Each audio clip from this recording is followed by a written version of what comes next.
Circle, what else? Clock, what else? What are you actually doing to the shape?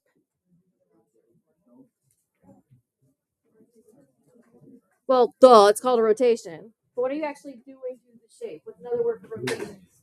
So if you put it in the thesaurus, rotate. Spin, turning, turn. That was what I was looking for. All right. So you're just turning the shape in a specific direction by a specific angle. All right. So rotation, if point A is about or around point C, that means it's a specific direction, whether that's clockwise or counterclockwise, accomplished by drawing a circle with the center at C and a radius of CA.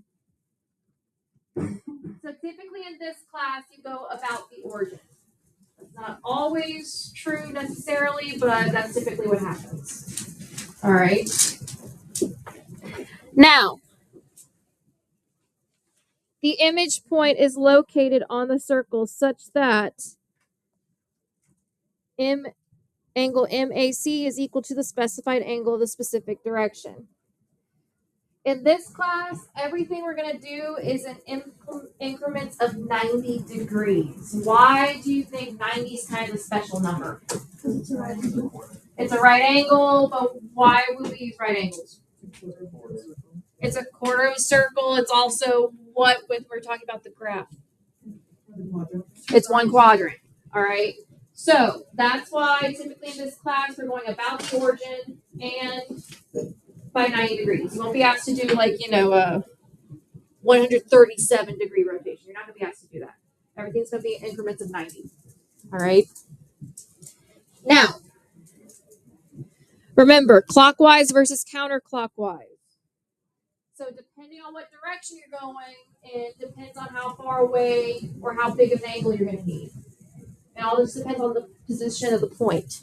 So if I go counterclockwise, am I going to go to the left of point A or to the right of point A? Left. So this is counterclockwise to get to A prime. Clockwise would be to the right. Now, in this class, if you ever forget the direction for counterclockwise and clockwise, by all means, there's a clock right there. You guys see that red moving hand right there? It's going in clockwise. That's why they call it clockwise. It's the way a clock moves. Not the digital, but ye old clocks that very few people still know how to read. All right. Yeah. So, now, in this class, the standard direction is counterclockwise. So that's kind of just a constant math. Counterclockwise is typically a constant math. So like when you get to math 3 and you talk about the unit circle, it goes counterclockwise. Any other type of rotation a lot of times is counterclockwise, unless they specify it's clockwise. So sometimes they'll be like, okay, go clockwise. All right, but if it doesn't state it verbatim, just assume it's counterclockwise. All right, but it should tell you which way to go. All right, so before we actually rotate some things along the plane, let's actually look at some very simple rotations. So we have a circle with a center of O, and they map these 4 points on it. And they also gave us the angles between all the points. So if I want to map point E onto point G, so I start at E and I end at G. What are 2 ways that I can get there? And by what angle measure?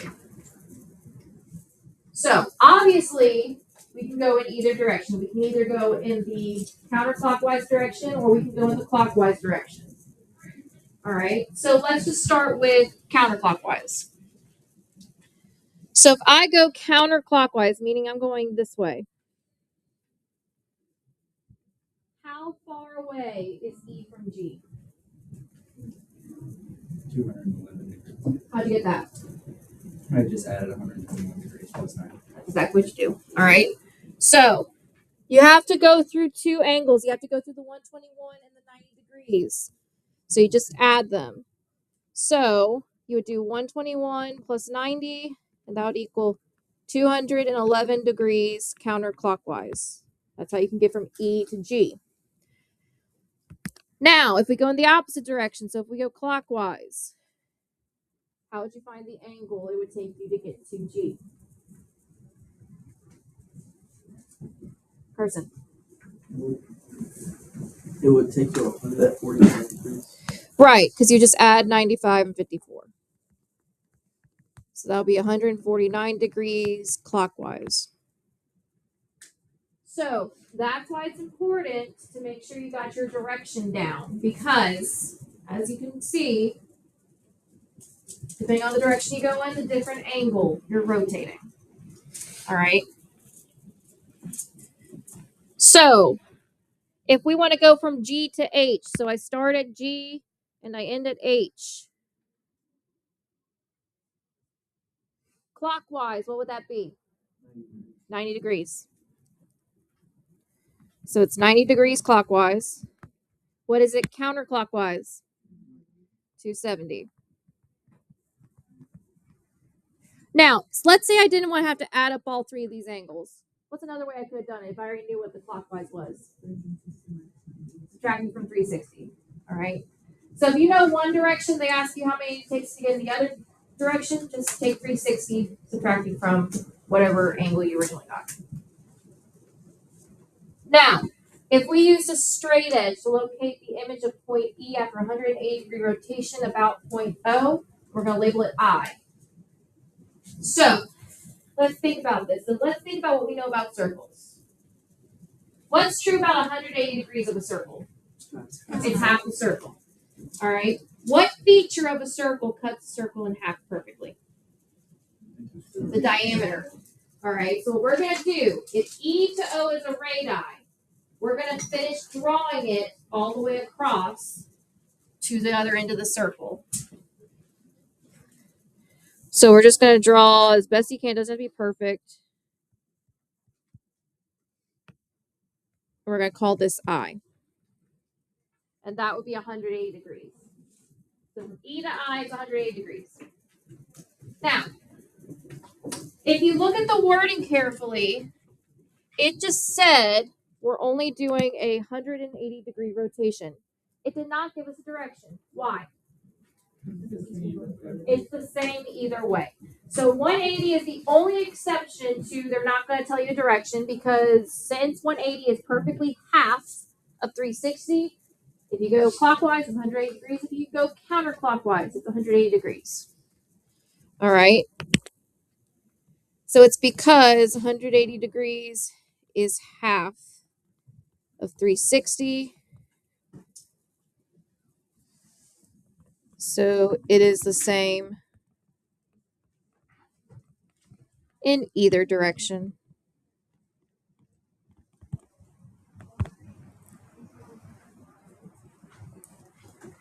So that was very, very, very basic rotations. All right. That was before we actually throw it on a graph and start rotating things. So let's actually look at what happens when we do. So this is where your patty paper is going to come in. All right. Now, don't move just yet. So here's our original points. And they already graphed them for us. They want us to rotate this triangle 90 degrees clockwise about the origin. So, here's my question. All right, let's kind of just think about this logically. If I'm going 90 degrees, how do I know that I've gone 90 degrees? So, what kind of dictates, or what kind of gives me an idea that I've gone 90 degrees? 8. Right, so if you start with one quadrant, you would end up where? And the next one over. All right, so 90 degrees, you start one quadrant, you go to the next one over depending on the direction. So for example, if I start in quadrant 1, which is where E and G are, where should points E and G land after going 90 degrees clockwise? Nope, not quadrant 2. 4. Quadrant 4, because we're going clockwise. All right. Counterclockwise, it'd be quadrant 2. All right. So that's also why counterclockwise is the standard, because the cardinal plane itself is going around counterclockwise. All right. So for F, if I start in quadrant 2, where do I end up? Quadrant 1.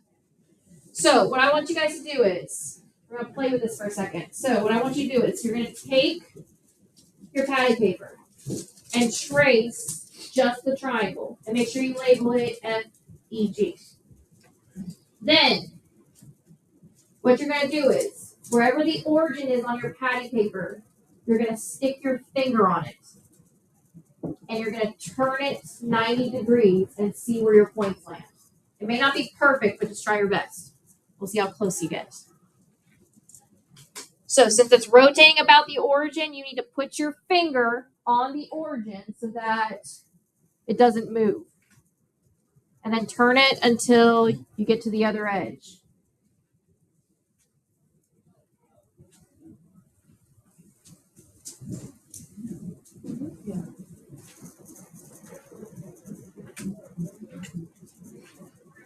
It's my recommendation when you're tracing it on your patty paper, make sure the square is facing actually like the square should. Make sure it's on its side. Otherwise, it won't work.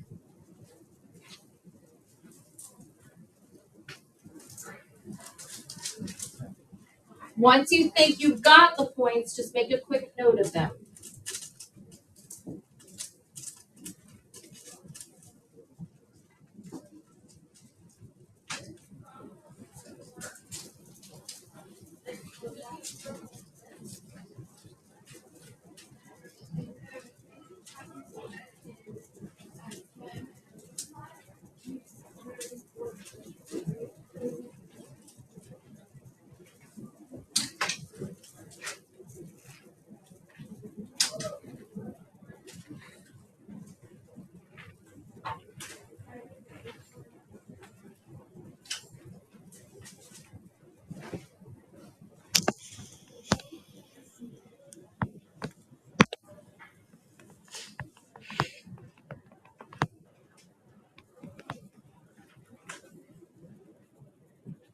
All right, let's look. You're ready.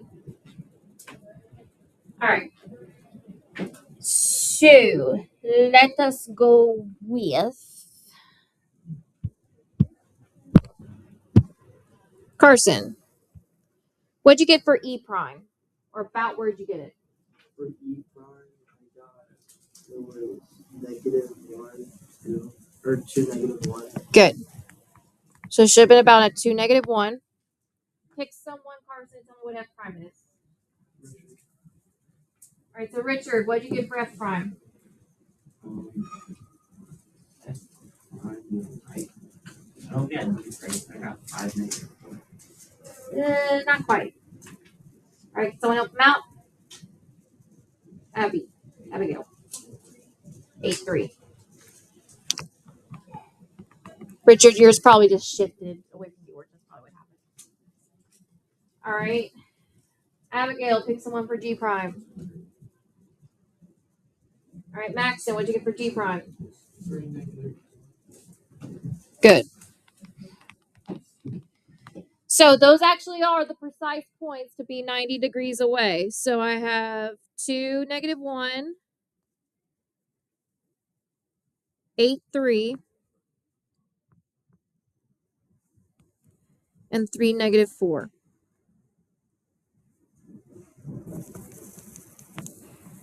So this is what my figure looks like. So that's E prime, G prime, and F prime. So here's my question. If you look at the original points versus our new points, what happened? So they flipped X and Y. What else happened? The original X became negative. So how would I write that as a rule? Y negative X.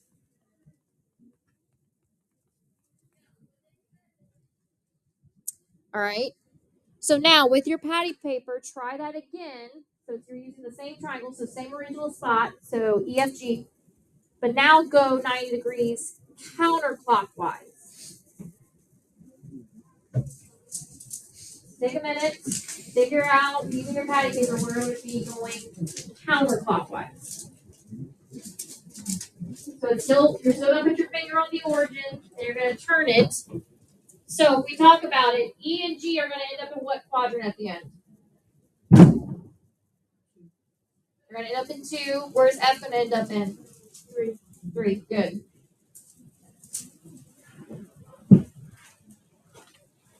So you're not turning the purple one, you're still turning the black one.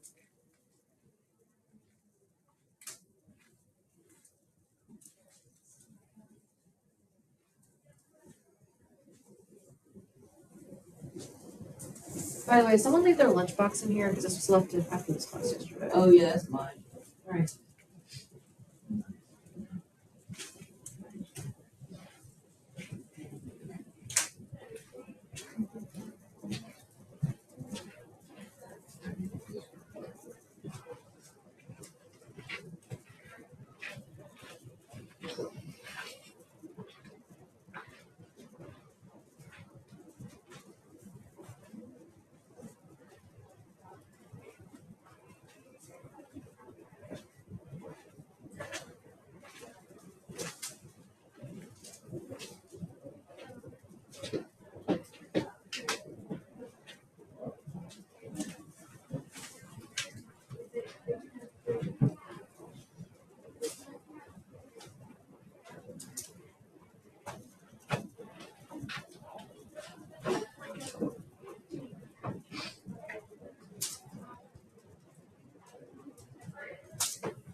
All right, thumbs up if you're ready.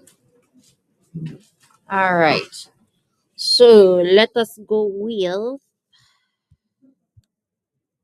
Abby already went. Fisher. So let's do Fisher, you do E double prime.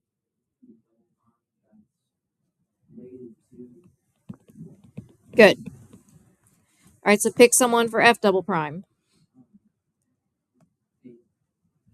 All right, Abe, what's F double prime?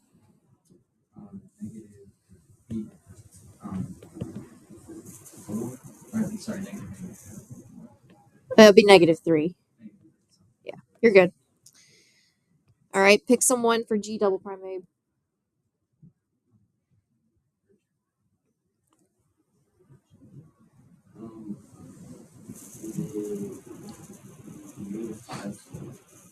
Close. It should be -3, 4. So again, the patty paper is not always perfect. All right, but as long as you're kind of close, this is just to test it out. All right. So we have -2, 1, -3, +4, and -8, -3. So that's F double prime, E double prime, and G double prime. I did. It's fine.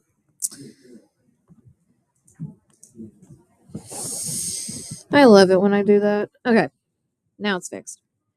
All right. So here's my question. Based off of the original to the new, what happened?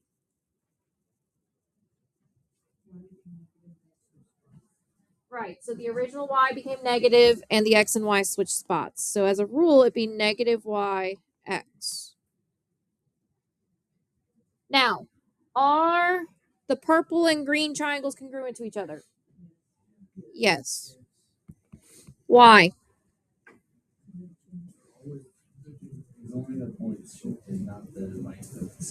Right. So what's it called? It's a rigid motion.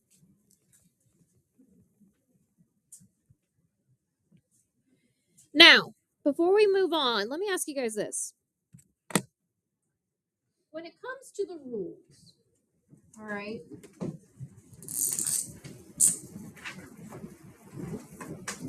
so when it comes to the quadrants,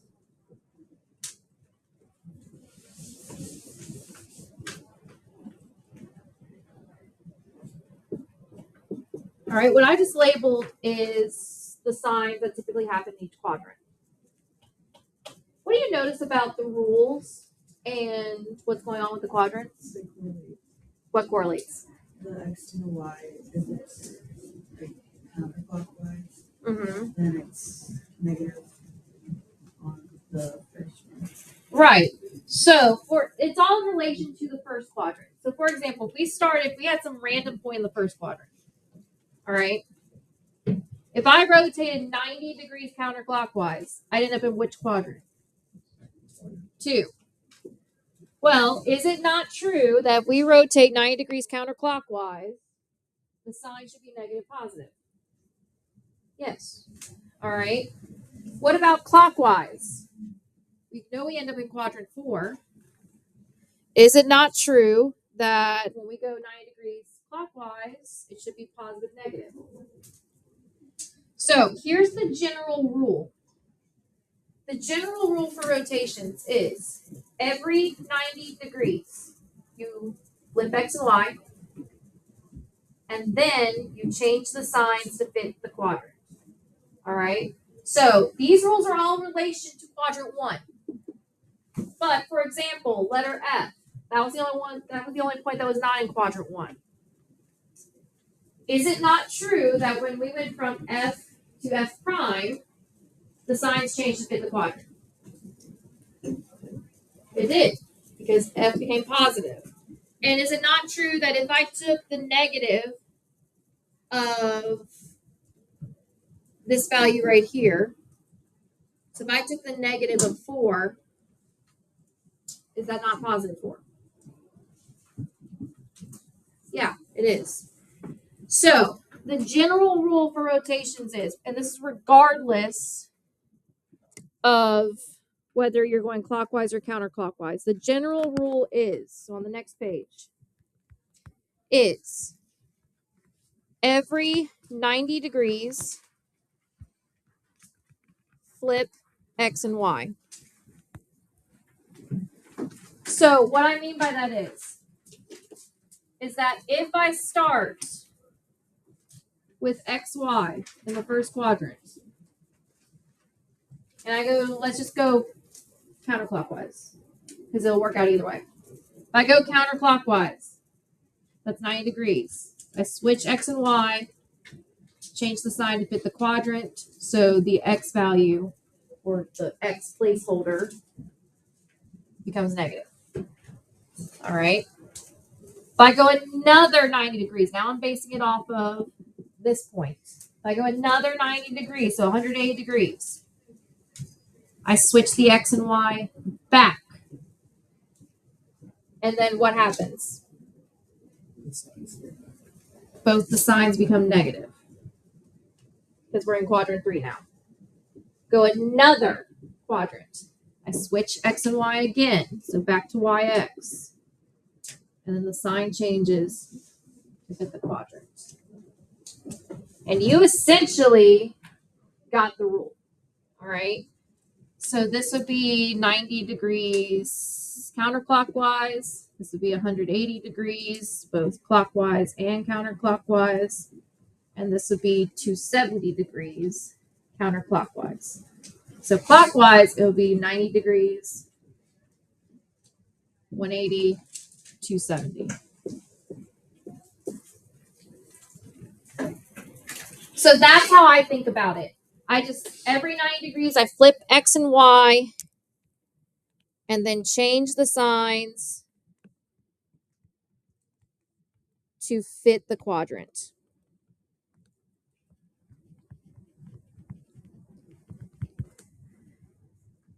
So for example, if my point ended up in quadrant 2, I know that the x value should be negative and the y value should be positive. So I'll change the signs accordingly. All right.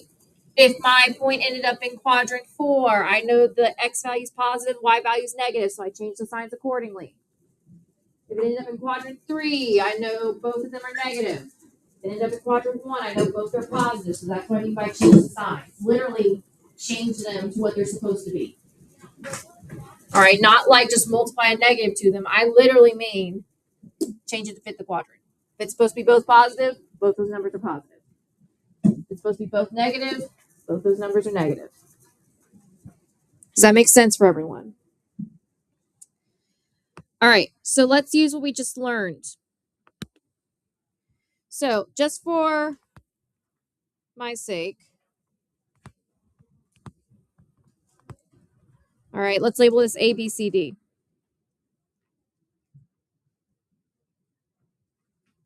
All right. So we're going to rotate first 90 degrees clockwise. All right. So my original points, A is at -4, 2. No, I lied. It's -3, 2. B is at -2, 0. C is at -4, 0. And D is at -3, -2. So those are my original points. If I go 90 degrees clockwise, so that means I'm going this way. All right. A will end up in what quadrant? 1. So what would the new point be? So I have to flip X and Y, change it to fit the quadrant. So what would it be? 2, 3. So this would be 2, 3. That's my A value or A prime. For B and C, they're both on the X axis. So if I go 90 degrees clockwise, where would they end up? The Y axis. Now, would they be on the top half of the Y axis or the bottom half? The top half. All right. So think about what goes on the top half of the Y axis. So what will my new dots be? Points. So for B, it'd be what? 0, 2. What's C? 0, 4. So I have 0, 4, 0, 2. That's C prime. That's B prime. Finally, D prime. It's originally in quadrant 3. So where's it going to end up? Quadrant 2. So what will my new point be? -2, +3. So there's D prime. So there's my new figure. Now, we're then going to use those green points to find the next one because now I want to go rotate 180 degrees. So I'm just going to keep on with the clockwise trend because the next one's saying clockwise as well. So if I'm using the green points, all right, I'm going to call this A double prime, B double prime, C double prime, and D double prime. If I go clockwise, if I look at the previous green one, so when we rotate 90 degrees, first off, so if that's 90 degrees, so if that one's 90 degrees, if I want to do 180 from the original figure, how many more degrees do I need to go from the green? Another 90. All right, so we're just going to do another 90. All right. So if I'm looking at the green points, A is in quadrant 1, so where would it end up if it goes another 90 degrees? 4. So what would my new points be? Not -3. +3, -2. Because remember, the X value has to be positive in quadrant 4. So that would be A prime, or A double prime, sorry. B and C were both on the Y axis, so where would they end up after 90 degrees? X axis, the left or right side of it? The right. So what would the new points be?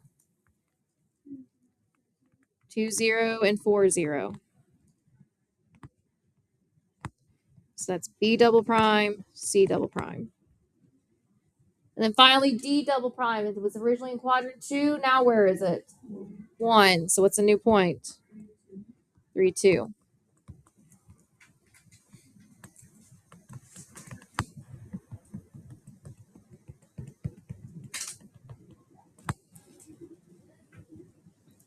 Last one.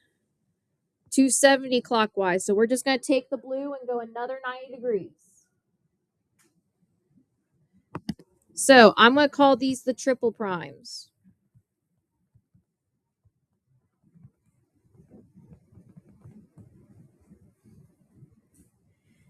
So let's start with A. If I'm going another 90 degrees clockwise, and A is now in the 4th quadrant, where is it going?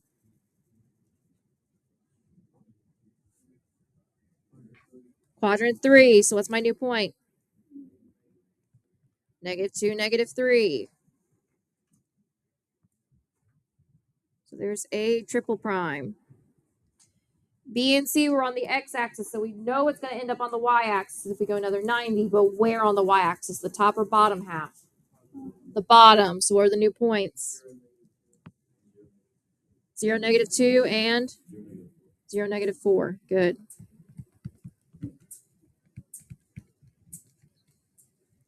So that's B triple prime, C triple prime.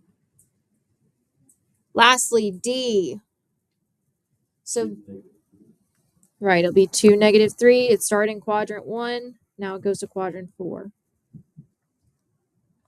So there's D triple prime. So my last figure will look like this. So that's what they have to ask yourself. So you don't have to do this every time you rotate. Like if they ask you to rotate 180 degrees, you don't need to find the first 90 first. You don't have to do that. But you just have to ask yourself, okay, if I'm starting, let's say I started in the 2nd quadrant. All right, and I have X, Y here. If I'm going clockwise, all right, I need to go 180 degrees. So I need to go how many quadrants? If I'm going 180. 2. So I'm just going to count 2 quadrants. So 1, and I know I flipped X, Y, so I have Y, X now. And then 2. So I have to flip it back to X, Y. And then just change the signs to fit the quadrant. All right, that's what you need to be thinking in your head. So like if I said 270 counterclockwise, and let's say I started at 4. All right, I'll go to quadrant 1 next. So that's now YX. Then another 90, that would be 180 degrees. So now it's back to XY. Go another 90, that's 270. So I'm back to YX. Fit the signs to fit the quadrant. That's what you should be thinking. Like, honestly, on a graph, if I were you, if this was on a test, I would go ahead and start by drawing just a little coordinate plane just so you can see it. Label the quadrants and the signs. Just so you can kind of just have a visual, even if you're not actually asked to graph it. So you don't actually have to graph it, you just need to ask yourself, okay, I'm starting the points here. I need to go 2 quadrants away, counterclockwise, so 1, 2, it ends up there. Well, every 90 I flip X and Y. So if I started with XY here, this is YX, so this is XY again. And you just change the size to fit the quadrant. Make sense? All right, we're not going to fill out that table because we technically already did it up here. We wrote to the side. So, the rules, we already came up with these. 90 degrees clockwise. So if I'm going 90 degrees clockwise, what's the rule? Y negative X. If I go 180 degrees clockwise, what's the rule? Negative X, negative Y. Then if I go 270 degrees clockwise, what would it be? Negative Y, positive X. Now, 90 degrees clockwise is the same thing as what?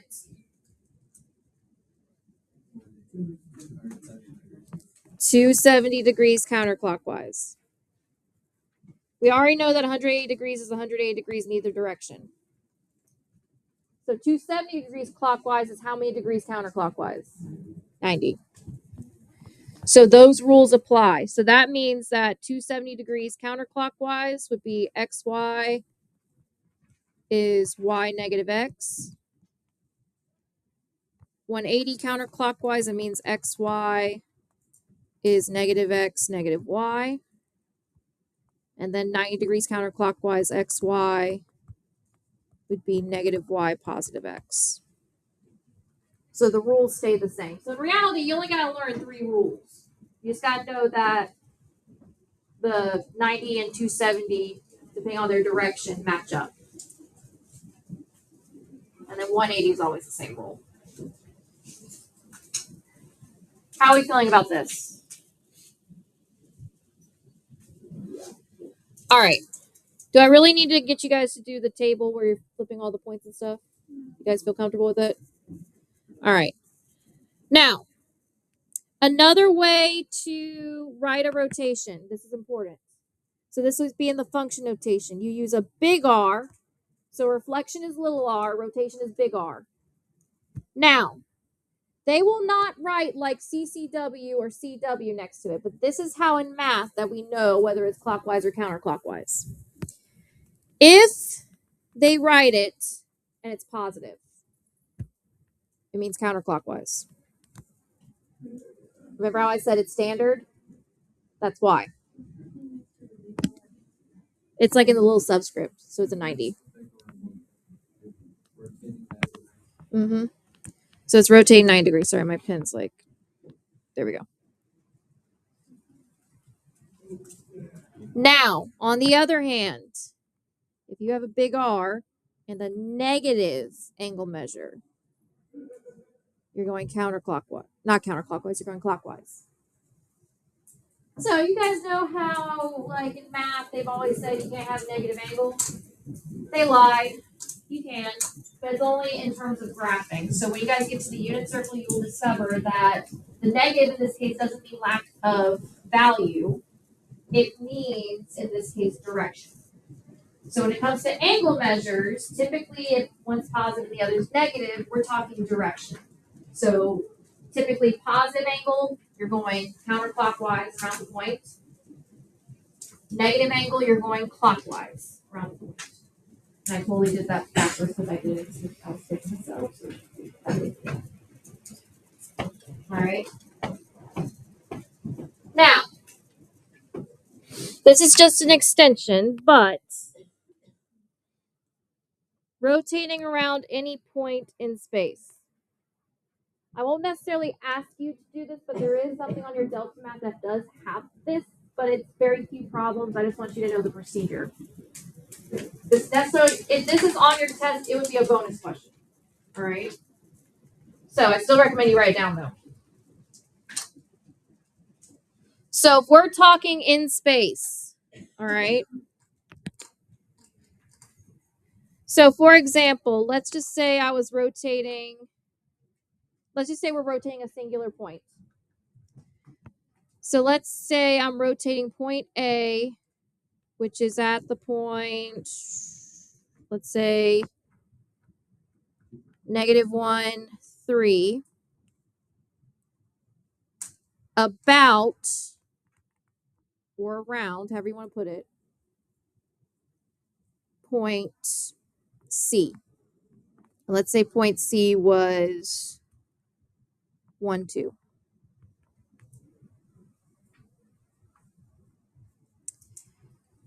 So let's put that in perspective.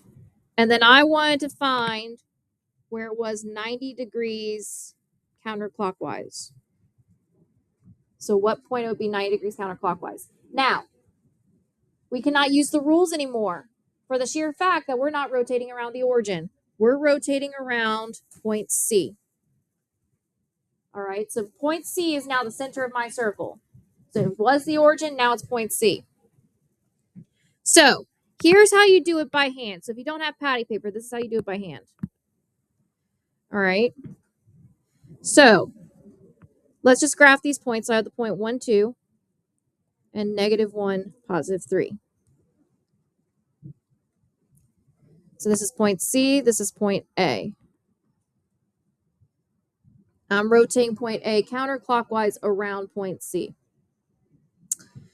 So let's think about this logically. If I want to go 90 degrees at this point, all right, I no longer know where 90 degrees will be. Because since point C is not the origin, I don't know what 90 degrees of that angle is. All right. And I can't really use the grid as a guideline because, again, it could be anywhere. So, what could we use, though, to find that 90-degree angle? Any thoughts? We could use slope. All right. What type of slope?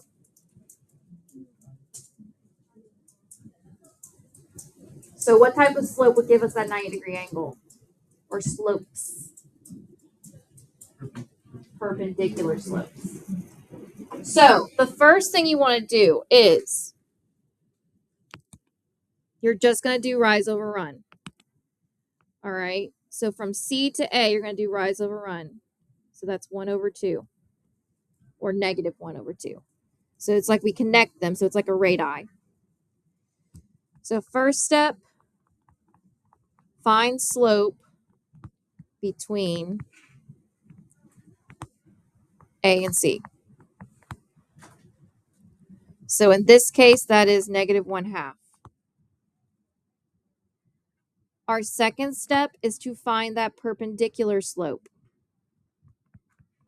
So find perpendicular slope. I'm not going to write perp, I'm just going to do the symbol. So what's the perpendicular slope of -1/2?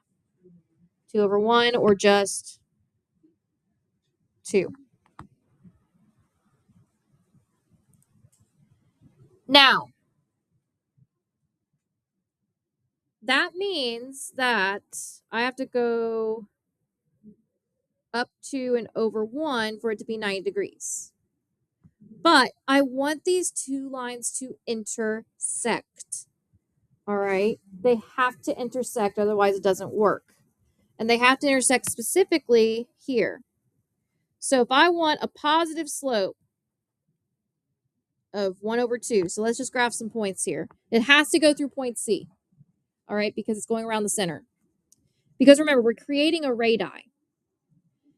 So I'm going to go up 2 over 1. So that'll be a point here. Down 2 over 1, that'll be a point here. All right. So in other words, if I created this angle right here, that's a 90-degree angle. It'll be an increment to 90. So in reality, for 90-degree angles, it'll be like, so like if it's 180, it's going to have the exact same slope as the original. So you just find the other side, make the diameter. All right. So then you do rise over run from point C, which is the center. And make sure you're going in the correct direction. And then that should give you your new point. So my A prime would be right here at the origin. So if I rotate it around point C, A prime is at the point 0, 0.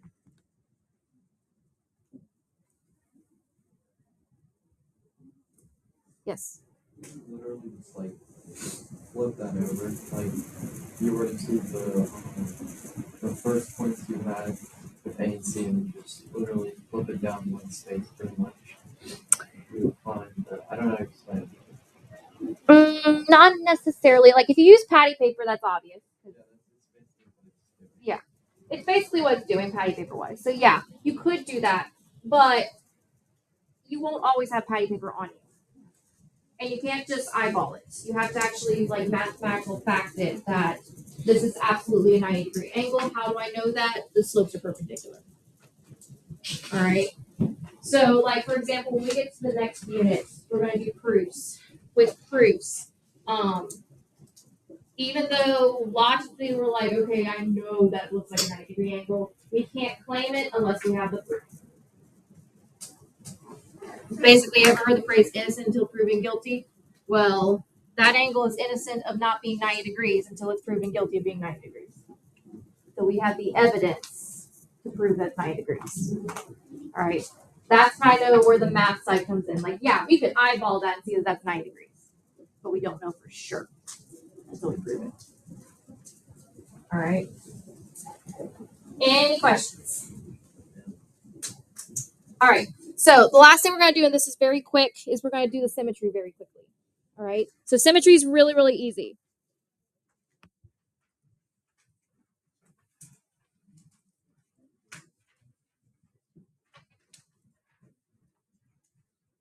So symmetry. All right.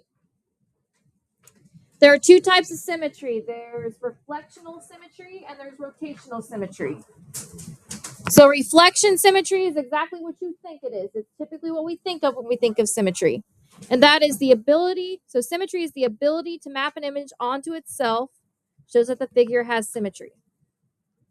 All right, so you guys remember when you were like little kids and you would like, maybe do like handprints on one side of the paper folded in half and you see it on the other side of the paper?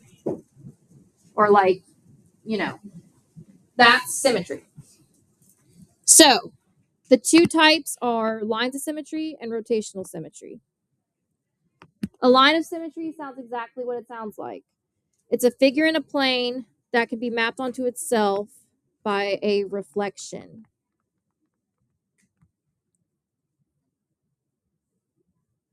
So it has a line of symmetry if it can be reflected over and it's the exact same image. All right.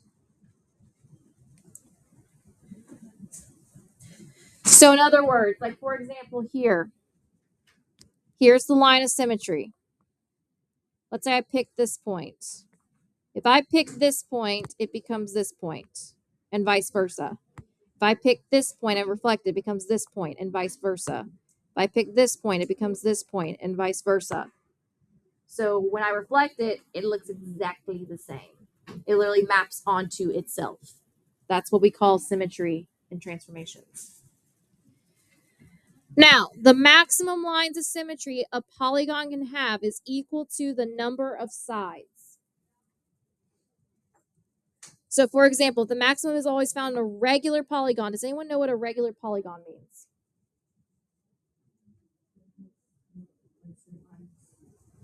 Not necessarily.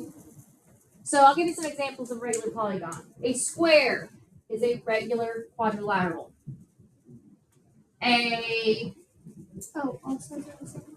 All sides are the same length and same angles. All right. So, that means that, like for example, this is a regular octagon.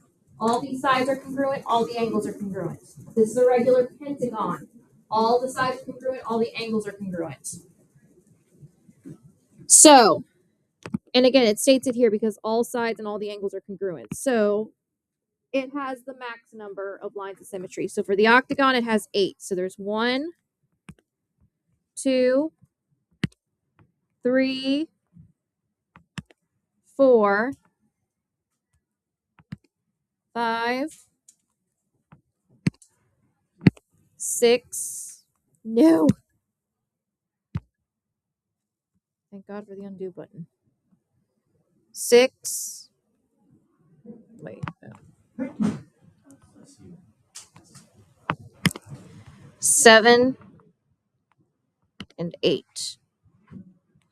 So over all of those lines, if I cut that shape in half and I reflect it over any of those lines, I will get the exact same shape. It will look like I didn't even move it.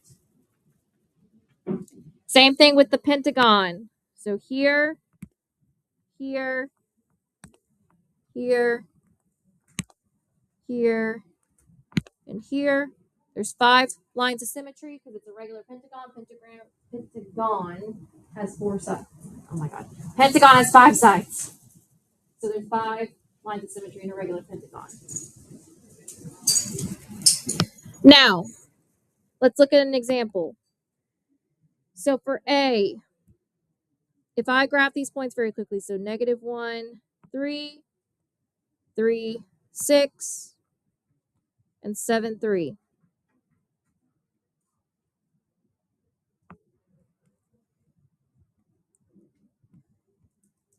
Where would you think there would be a line that if I reflected that figure over the line, it would make this exact same figure? Meaning if I did the reflection, it would look like I only have one figure on the page.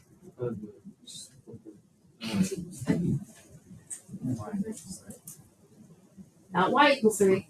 Because if I do it over y equals 3, it'll look like I have a rhombus. I want it to just look like I have one picture on here. Nothing else. X equals 3. X equals 3. All right. Because x equals 3 is where it cuts in half.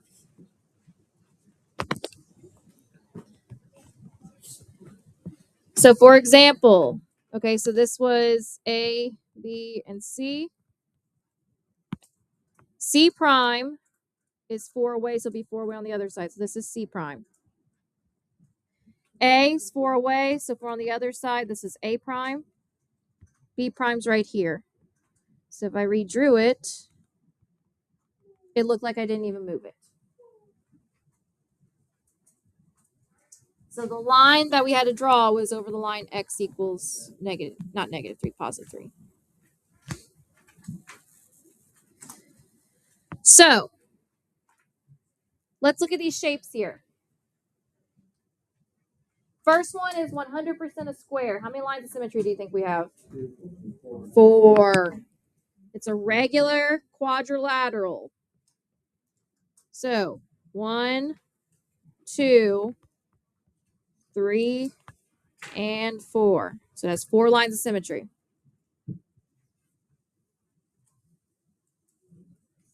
The next one's a parallelogram. Do you think it has lines of symmetry? Sure?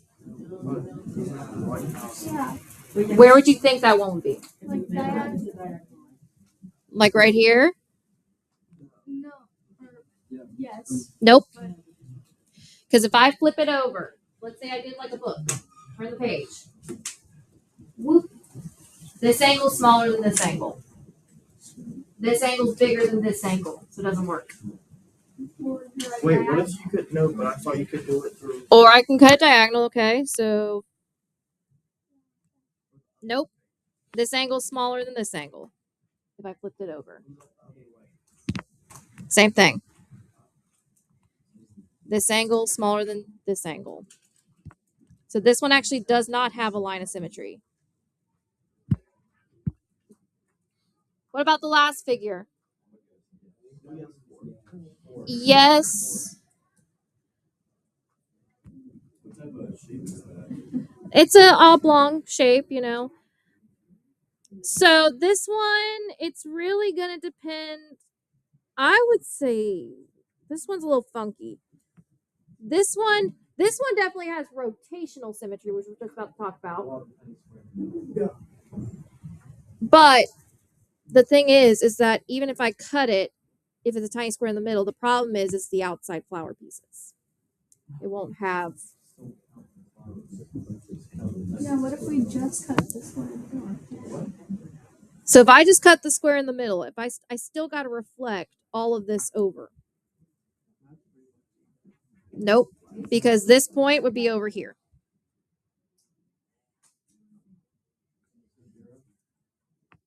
So if I cut it diagonally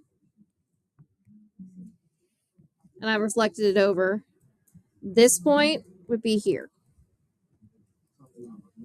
All right. Has to be a straight line. Not all shapes have lines of symmetry. All right. Now, rotational symmetry. This is the one that'll be on your Delta math. Rotational symmetry. It's if there is a center point about which the figure is rotated a number of degrees between 0 and 360, such that the image is congruent to the pre-image in every shape of the form, meaning it doesn't just turn, it's the exact same image. The position didn't change, the orientation didn't change. It looks like we just drew the image right on top of itself. All right. Now, the point of which we rotate is called the center of rotation. And the smallest angle you need is the angle of rotation. Son of a biscuit eater.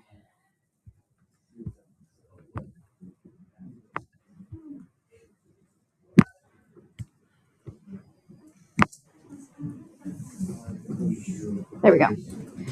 And the angle we have to turn is the angle of rotation. So you guys know how I said mathematicians, we name things pretty straightforwardly? Yeah, we do.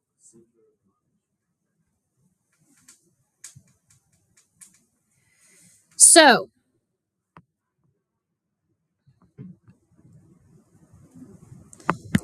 let's look at this first example.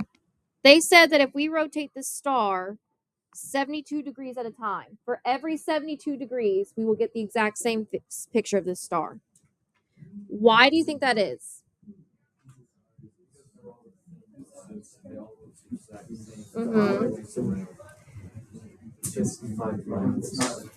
It's 5 triangles. So, yeah, that's the way you can think about it. So, it's almost like 5 triangles. But why else? Think about what rotation means. You're typically going in a circle. So, why do you think 72 specifically? How many times can I rotate it? 5 times. What's 360 divided by 5? 72. So for every 72 degrees around the circle, it'll be the exact same image. So that's the rule here. For any regular polygon within sides, that polygon can be mapped back onto itself x degrees using this formula, x is equal to 360 divided by n. So, for example, if I was rotating a square, how many degrees would it take for it to map onto itself? 90. 360 divided by 4 is 90. If I was doing a octagon,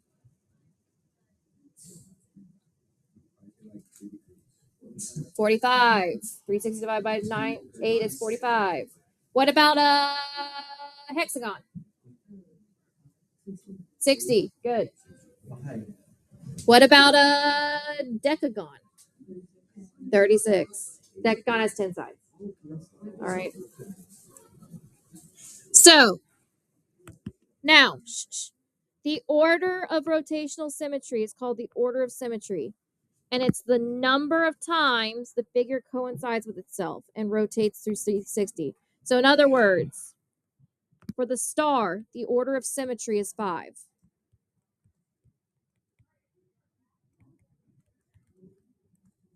Because it can rotate upon itself 5 times. So, let's look at some examples here. This first one, does it have rotational symmetry? So, the hexagon, does that have rotational symmetry? That's actually an octagon, but you know it's fine. Yes, it does. What's the degrees? 45. All right. So what's the order? How many times can it go around on itself? 8. What about the trapezoid? Nah. So we can just stop there. What about the arrows? Yeah. What do you think? It's 180. So see how it's a straight line? If you rotate it upon itself, it would just be 180 degrees. So yes, it has rotational symmetry. It's 180 degrees. So what's the order? 2. What about H? Yeah. Yeah, I can see it. How many degrees? 180. So yes, but it has to be 180 degrees. So the order's 2. Any questions on symmetry? All right, so your homework for tonight is that Delta Math 1.4. It'll be due tomorrow by midnight. So you guys have solid 20 minutes, so you can definitely knock your stuff out. If you finish earliest, if you finish early, you may work on your journal. Jesse beat you to it. So put your just write your name on the board. You can go after.